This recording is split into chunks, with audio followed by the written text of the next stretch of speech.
Maatewos boqonnaa 9. Yesuus bidiruu yaabbatee bishaanicha ce'ee gara mandara isaa dhufe.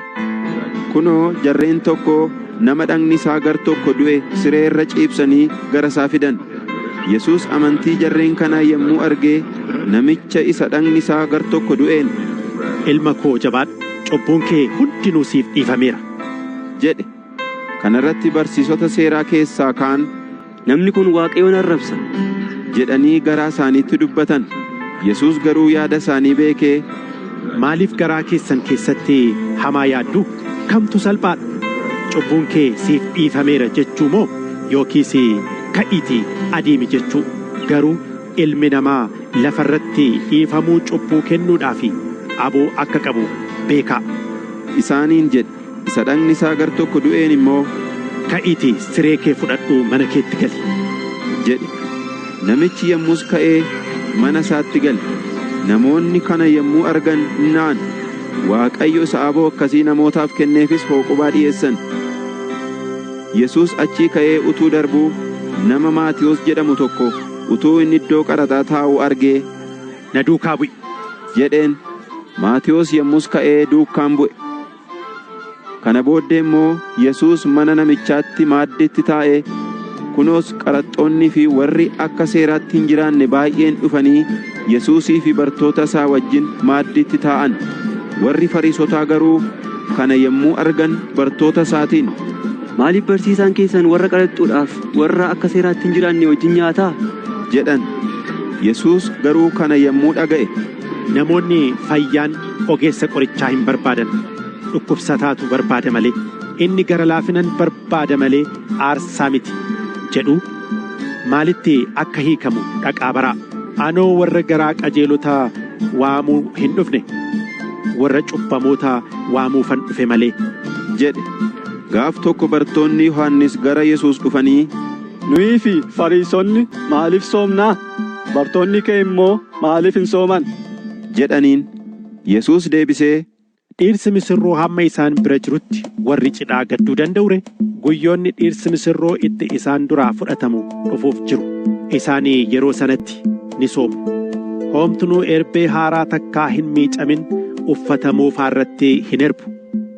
Erbichi haaraan uffata moofaa sana irraa ni tarsaasa. Tarsa'aan isaas isa duraa irra kan caalu ta'a.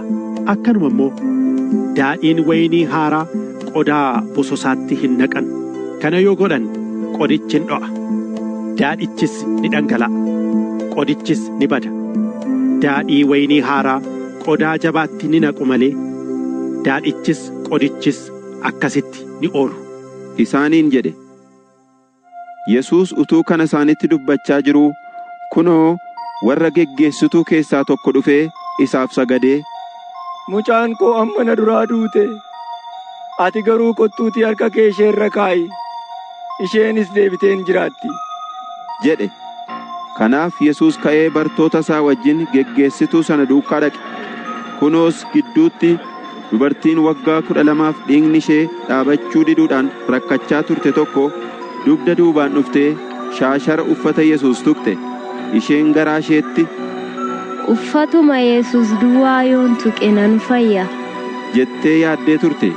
Yesuus immoo garagalee ishee argee, "Jabaadhu intala ko, amantiin kee si fayyiseera" jedheen. Dubartittiinis si'uma sana fayyite. Yesuus mana geggeessituu sanaa bira yommuu ga'e, warra ulullee gaddaa afuufanii fi warra huursanii boo'an argee, "Asii adeemaa, intalattiinoo hin duune raftee jirti malee" isaaniin jedhe. Isaan garuu itti kolfan. Namoonni erga gadi baafamanii booddee Yesuus ol lixee harka intalattii qabee isheenis hin kaate. Oduunsaas naannaa kutaa biyya sanaa ga'e. Yesuus achii ka'ee utuu darbuu jaamonni 2 isa duukaa adeemanii, "Yaa ilma Daawit maali?" jedhanii iyyani. Inni manatti ol gallaan namoonni jaamonni sun isatti dhiyaatan. Yommus Yesuus, "Kana gochuu akka hin danda'u ni amanture?" ittiin jennaan, isaan immoo, "Eeyyee yaa Gooftaa" jedhaniin. Kana booddee ija isaanii qabee, "Egaa akkuma amantii keessanii isiniif haa ta'u" jedheen. Yommus iji isaanii hin banaman. Yesuus immoo, beekkadhaa namni tokko illee kana akka hin dhageenye jedhee jabeessee isaan abboome. Isaan garuu akkuma achii ba'aniin guutummaa biyya sanaatti waa'ee isaa odeessan. Yeroo isaan achii ba'anitti jarreen tokko nama arrabni isaa dide hafuurri hamaan keessa jiru tokko gara Yesuus fidan. Hafuurichi hamaan erga isa keessaa baafamees namichi arrabni isaa didaa ture in dubbate. Namoonnis raajeffachaa wanta akkasii kun Israa'el keessatti takkaa hin argamne jedhan.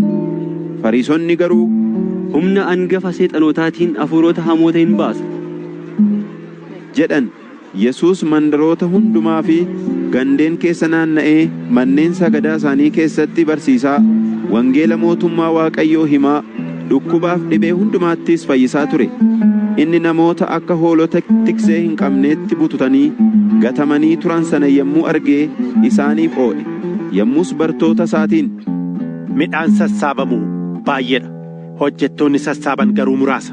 Egaa hojjettoota warra midhaan sassaaban itti haa yaafatuuf abbaa midhaanichaa kadhadhaa jedhe.